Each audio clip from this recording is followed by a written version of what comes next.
মলম পার্টির সঙ্গে যে সকল দস্যু সন্ত্রাসী দুষ্কৃতকারী জড়িত আছে তাদের গ্রেপ্তার করে আমরা এই গাবতলী হাট সহ গাবতলী বাস টার্মিনাল এলাকা নিরাপদ করতে চাই।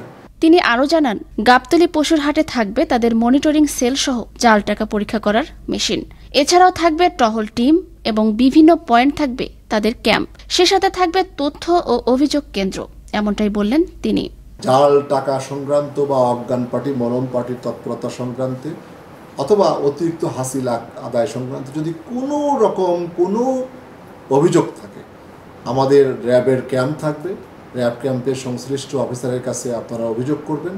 আমরা আশা করছি যথাযথ ব্যবস্থা তাদের বিরুদ্ধে গ্রহণ করে আমরা হাটে একটি সুন্দর নিরাপদ পরিবেশ করতে বদ্ধপরিকর। শুধু নিরাপত্তার মধ্যে থাকলেই হবে না, যার যার অবস্থান থেকে স্বাস্থ্যবিধি মেনে কেনাকাটা করতে হবে। অপরাধের সঠিক তথ্য দিয়ে সহায়তা করতে হবে র্যাবকে, তাহলে নিশ্চিত হবে আমাদের ঈদ আনন্দ। নয়নমণি, আনন্দ টিভি, ঢাকা। ঢাকা উত্তর সিটি কর্পোরেশনের নতুন সংযুক্ত ওয়ার্ড ৩৯ নানা সমস্যায় জর্জরিত এই ওয়ার্ডটি। নেই বর্জ্য ও পয় নিষ্কাশন ব্যবস্থা। সামান্য বৃষ্টিতে হাঁটুসম পানি উঠে যায়। যত্রতত্র ময়লা আবর্জনা ও দুর্গন্ধযুক্ত পানিতে নাজেহাল এ দুটি ওয়ার্ডের মানুষ। আলী আহমেদের ক্যামেরায় আরো জানাচ্ছেন তরিকুল ইসলাম। রাজধানী বাড্ডার নুরের চালা খিলবারটেক ও নতুন বাজারের আংশিক এলাকা নিয়ে ঢাকা উত্তর সিটি কর্পোরেশনের ৩৯ নং ওয়ার্ড। নানা সমস্যায় জর্জরিত এই ওয়ার্ডটি। পরিকল্পিত ড্রেনেজ ব্যবস্থা না থাকায় সামান্য বৃষ্টিতেই সৃষ্টি হয় জলাবদ্ধতা। ঘনবসতিপূর্ণ এই এলাকাটিতে এমন জলাবদ্ধতায় চরম বিপাকে এলাকাবাসী। ঊর্ধ্বতন কর্মকর্তারা ইলেকশনের আগে বড় বড় কথা বলে যায়, এই কর্ম সেই কর্ম, দেখেন কি করছে, বছর পর বছর এভাবে চলতে আছে। এই রাস্তায় একটু বৃষ্টি হলে অনেক পানি জমে, যাওয়াই যায় না কোনোভাবে, পায়ে হেঁটে যাওয়া যায় না রিক্সা ছাড়া। আর রিক্সাও চলে না অনেক সময়, মানে রিক্সাও যেতে চায় না, এত পানি হয়। সিটি কর্পোরেশনে যুক্ত হওয়া নতুন ওয়ার্ড নিয়ে অনেক আশা আকাঙ্ক্ষা ছিল এলাকাবাসীর, কিন্তু দুটি নির্বাচন হয়ে গেলেও নির্বাচিত প্রতিনিধিরা তেমন কোনো উদ্যোগ গ্রহণ না করায় অনেকটাই হতাশ তারা। তো বছর বছর পানি উঠে, এগুলো তো ঠিকঠাক করে না। এতে এলাকার কমিশনার যারা আছে এটা ঠিক করলেই হয়ে যায়। নির্বাচিত জনপ্রতিনিধিরা ক্যামেরার সামনে কথা না বললেও আশ্বাস দিয়েছেন দ্রুত ব্যবস্থা নেওয়ার। ইতোমধ্যে ঢাকা উত্তর সিটি কর্পোরেশনের জন্য ৪২০০ কোটি টাকা বরাদ্দ দিয়েছে সরকার। সঠিকভাবে বরাদ্দকৃত টাকা ব্যবহার হোক ও লাঘব হোক জনতার দুর্ভোগ, এমন প্রত্যাশাই সকলের। তরিকুল ইসলাম, আনন্দ টিভি, ঢাকা। শরীয়তপুরের নড়িয়া ও জাজিরা উপজেলার ৩০টি গ্রামের নিম্নাঞ্চল প্লাবিত হয়েছে বন্যার পানিতে। ভাঙন দেখা দিয়েছে জাজিরার বড়কান্দি ও দুর্গারহাট এলাকায়। গত ৫ দিনে পদ্মায় বিলীন হয়েছে ওই এলাকার ২০০ হেক্টর কৃষিজমি, ৫০০ মিটার পাকা সড়ক ও ১৫টি বসতবাড়ি। শরীয়তপুর পানি উন্নয়ন বোর্ড জানায়, নড়িয়া ও জাজিরা পদ্মা নদীর ডান তীর রক্ষার কাজ চলছে। আর মাত্র কয়েকদিন পরে ঈদ উল আজহা। গাজীপুরের কামারপাড়া এখন লোহা হাতুড়ির টুংটাং শব্দে মুখর। পুড়ছে কয়লা, জ্বলছে লোহা। হাতুড়ির আঘাতে তৈরি হচ্ছে দৈনন্দিন জীবনে কাজের উপযুক্ত দ্রব্য সামগ্রী। সকল সরঞ্জাম নতুনভাবে তৈরি এবং পুরানোগুলোতে শান দিতে ব্যস্ত কারিগররা। ঈদের দিন পর্যন্ত চলবে এমন ব্যস্ততা। গাজীপুর জেলা প্রতিনিধি জসিমউদ্দিনের ভিডিও চিত্রে আরো জানাচ্ছেন মোস্তফা কামাল তোহা। ঈদ উল আজহাকে সামনে রেখে দিন ও রাত সমান ব্যস্ততায় পশু জবাইয়ের সরঞ্জাম প্রস্তুতিতে ব্যস্ত সময় পার করছেন গাজীপুরের জয়দেবপুর, শ্রীপুর, কালীগঞ্জ, কাপাসিয়ার কামার শিল্পের কারিগররা। কয়লার দগদগে আগুনে লোহাকে পুড়িয়ে পিটিয়ে তৈরি করছেন ধারালো সামগ্রী। তবে এসব তৈরিতে এখনও লাগেনি আধুনিকতার কোনো ছোঁয়া। পুরনো নিয়মেই চলছে আগুনে পুড়ে লোহা থেকে ধারালো সামগ্রী তৈরির কাজ। কয়লার দাম বেশি, এরপরে নানান সমস্যা, আগের নেলা কাস্তাম নাই, চলতেই দায় দিতে হবে। গেছেবার যে ঈদে বেচাকেনি ছিল, এবার তার 4 ভাগের 1 ভাগও নাই।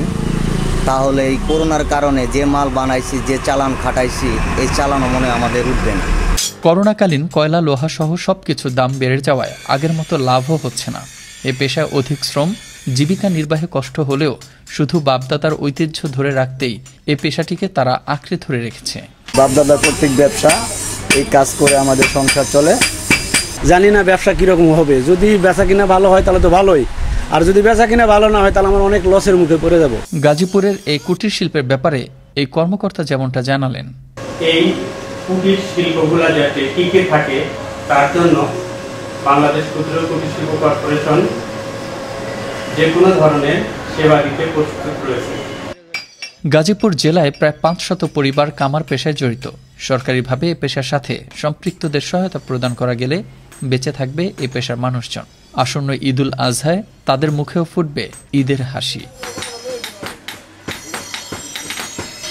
মোস্তফা কামাল তোহা, আনন্দ টিভি, ন্যাশনাল ডেস্ক।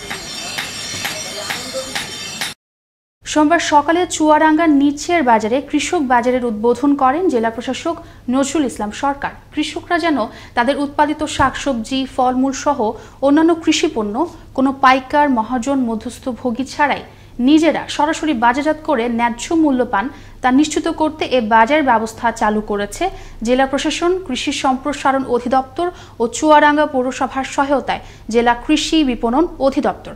স্বাস্থ্যবিধি মেনে সপ্তাহে 2 দিন শুক্র ও সোমবার সকাল থেকে এ কাঁচা বাজার বসবে। সিরাজগঞ্জে তারাশে রড বোঝাই একটি লং ভেহিকেলের চাপায় নিহত হয়েছে 2 জন পথচারী। এ দুর্ঘটনায় আহত হয়েছেন আরও 3 জন। সোমবার নাটোর বনপাড়া মহাসড়কের খালকুলায় রাজশাহী থেকে ঢাকাগামী একটি লং ভেহিকেল নিয়ন্ত্রণ হারিয়ে রাস্তার পাশে ছিটকে পড়ে 5 জন পথচারীকে ধাক্কা দেয়। হাটিকুমরুল হাইওয়ে থানার উপপরিদর্শক বাকি উদ্দিন জানান, লাশ দুটি হাটিকুমরুল হাইওয়ে থানায় ও আহতদের হাসপাতালে পাঠানো হয়েছে। ঝিনাইদহের হরিণাকুণ্ডুতে করোনা ভাইরাস সংক্রমণ থেকে এলাকাবাসীকে সচেতন করতে পৌরসভার একতারা মোড়, রেজিস্ট্রি অফিস সহ বিভিন্ন স্থানে নির্ধারিত সময় বিকেল 5টার পরেও ব্যবসা প্রতিষ্ঠান খোলা রাখা, ইজি বাইকে অতিরিক্ত যাত্রী বহন করা এবং মোটরসাইকেলে হেলমেট ও কাগজপত্রবিহীন অতিরিক্ত যাত্রী বহন করার দায়ে ভ্রাম্যমাণ আদালত পরিচালনা করে নগদ অর্থ জরিমানা আদায় করা হয়। নির্বাহী ম্যাজিস্ট্রেট ও উপজেলা নির্বাহী কর্মকর্তা সৈয়দা নাফিস সুলতানার নেতৃত্বে অভিযান পরিচালিত হয়। কুয়াকাটায় মোবারক হোসেন নামের এক পর্যটকের গলায় ফাঁস লাগানো ঝুলন্ত মরদেহ উদ্ধার করেছে মহিপুর থানা পুলিশ। রোববার রাতে লেম্বুচরের কাকড়া ফ্রাই এলাকার বন থেকে তার লাশ উদ্ধার করা হয়। মোবারক হোসেন সাতক্ষীরা জেলার শ্যামনগর থানার যতীন্দ্রনগর গ্রামের মৃত সৈয়দ গাজীর ছেলে। পুলিশ লাশ উদ্ধার করে ময়নাতদন্তের জন্য মর্গে পাঠায়। টাঙ্গাইলের মধুপুরে স্বামী, স্ত্রী ও তাদের 2 সন্তানকে জবাই করে হত্যার মূল হোতা সাগরকে রোববার বিকেলে মধুপুরের ব্রাহ্মণবাড়ি এলাকা থেকে গ্রেপ্তার করেছে টাঙ্গাইল র্যাব 12 CPC 3 এর সদস্যরা। র্যাব 12 এর অধিনায়ক lieutenant colonel Khairul Islam press ব্রিফিংয়ে জানান, সাগরের সাথে তার সুদের একটা লেনদেন ছিল আগে থেকে, বেশ কয়েকবার সুদের টাকা নিয়েছে কিন্তু সে অনেকবার পরিশোধ করতে পারে না। এই নিয়ে তাদের মধ্যে একটা মতবিরোধ ছিল। গত বুধবার সে আবারও 200 টাকার জন্য সুদে নেওয়ার জন্য আব্দুল গনির বাড়িতে যায়। বস্তুত এই 200 টাকার মতবিরোধ থেকে কিন্তু এই হত্যাকাণ্ড, নৃশংস হত্যাকাণ্ডটি ঘটেছে। অগ্নিকাণ্ডের ঘটনা ঘটেছে গাজীপুরের শ্রীপুরের সাইটালিয়া গ্রামে একটি তাপ নিরোধক ফোম উৎপাদনকারী প্রতিষ্ঠানে। রোববার সন্ধ্যায় এই অগ্নিকাণ্ডে প্রতিষ্ঠানের গুদামে থাকা সংরক্ষিত মালামাল পুড়ে যায়। খবর পেয়ে শ্রীপুর ফায়ার সার্ভিস একটি ইউনিট 1 ঘন্টার চেষ্টার পর আগুন নিয়ন্ত্রণে আনে। প্রাথমিকভাবে ক্ষয়ক্ষতি নির্ধারণ করা যায়নি। বিদ্যুতের শর্ট সার্কিট হতে আগুনের সূত্রপাত বলে ধারণা করা হচ্ছে। এই ছিল এখনকার মতো। আনন্দ টিভি সংবাদ দেখুন প্রতিদিন বিকেল 5:30 এবং রাত 9:30। করোনা থেকে আপনি এবং আপনার পরিবারকে সুরক্ষিত রাখতে স্বাস্থ্যবিধি মেনে চলুন। আনন্দ টিভির সঙ্গে থাকার জন্য সকলকে ধন্যবাদ।